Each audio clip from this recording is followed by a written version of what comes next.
सोचिए, जब कोई बच्चा स्कूल जाने की उम्र में दिन भर मोबाइल पर अंगूठा चला रहा हो, जब कॉलेज का छात्र किताब के बजाय रील स्क्रॉल करता हो, जब युवा का जोश जंग लड़ने के बजाय इंस्टाग्राम पर रील और जोक्स में जल रहा हो, तो समझ लीजिए जंग चल रही है आपके दिमाग पर और हथियार है रील्स।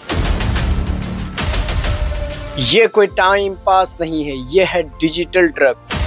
ये रील्स है या इंसानी सोच के कातिल। हर बार जब आप एक नई रील देखते हैं, आपके दिमाग पर डोपामीन का झटका लगता है। डोपामीन वही केमिकल जो नशे में मिलता है। अब फर्क सिर्फ इतना है कि ये नशा आपको दिखाई नहीं देती, ना आंखें लाल होती है, ना शरीर कांपता है, लेकिन दिमाग धीरे धीरे गुलाम बनता जा रहा है। आपको लगता है कि आप मस्ती कर रहे हैं, लेकिन सच ये है, आप रील नहीं देख रहे हैं, रील आपको खा रही है। सोचिए, जो युवा कभी क्रांति लाते थे, आज वो रील्स बना रहे हैं।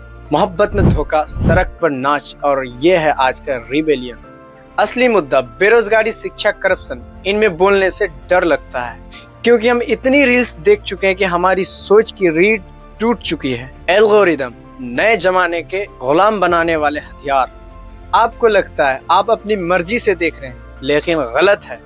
इंस्टाग्राम, यूट्यूब, टिकटॉक, ये आपके सोच का सौदागर है। आपका एक क्लिक, एक स्क्रॉल और एल्गोरिदम समझ जाता है अब इसको कैसा नशा देना है। और ये नशा मुफ्त है, क्योंकि असली कीमत आप चुका रहे हैं, अपना समय, अपनी सोच और अपना भविष्य देके। कभी सोचा है हमने बच्चों को क्या विरासत में दी है? हमारे बचपन में पेड़ थे, पगडंडियां थी, और हमारे बच्चों के बचपन में चार्जर है और नेटवर्क की टेंशन। कहानियां नहीं, रील चलती है, खेल नहीं, गेमिंग ऐप चलते हैं। पहले माँ अपने बच्चों को लेकर के कहानियां सुनाती थी, अब हाथ में मोबाइल थमाकर खुद चुप हो जाती है। पहले बाप बच्चों को खेलने के लिए मैदान में ले जाता था, अब वाईफाई का पासवर्ड बताकर खुद छुट्टी पा लेता है। पहले रोते बच्चे को गले लगाते थे, अब यूट्यूब दे करके चुप करा देता है। और फिर आप उम्मीद करते हो कि ये बच्चा कल को समाज बदलेगा। ये सिर्फ तकनीक नहीं, ये धीमी मौत है, जो मासूमियत से शुरू होती है और सोच के कत्ल पर खत्म होती है। और हाँ, जो माँ बाप सोचते हैं कि बच्चा शांति से बैठा हुआ है, वो समझ ले, बच्चा धीरे धीरे सोचने की क्षमता खो रही है। एक खौफनाक कहानी जो आप में भी हो सकती है।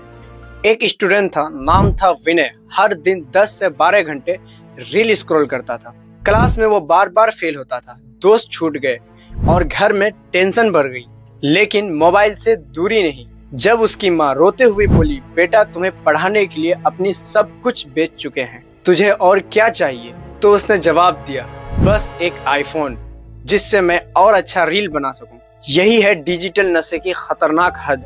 ये कोई बना बनाया हुआ कहानी नहीं है, ये रियल घटना है। इससे कैसे बचे और इस आदत को कैसे छोड़े, इसके लिए कुछ सुझाव है। स्क्रीन टाइम को मारो ठोकर, अपने फोन में लिमिट सेट करो, नोटिफिकेशन को मारो लात, बार बार खींचते हैं ध्यान। रोज कम से कम 1 घंटा बिना स्क्रीन के जियो। बात करो, बहस करो, बगावत करो, मगर स्क्रीन पर नहीं, जिंदगी में।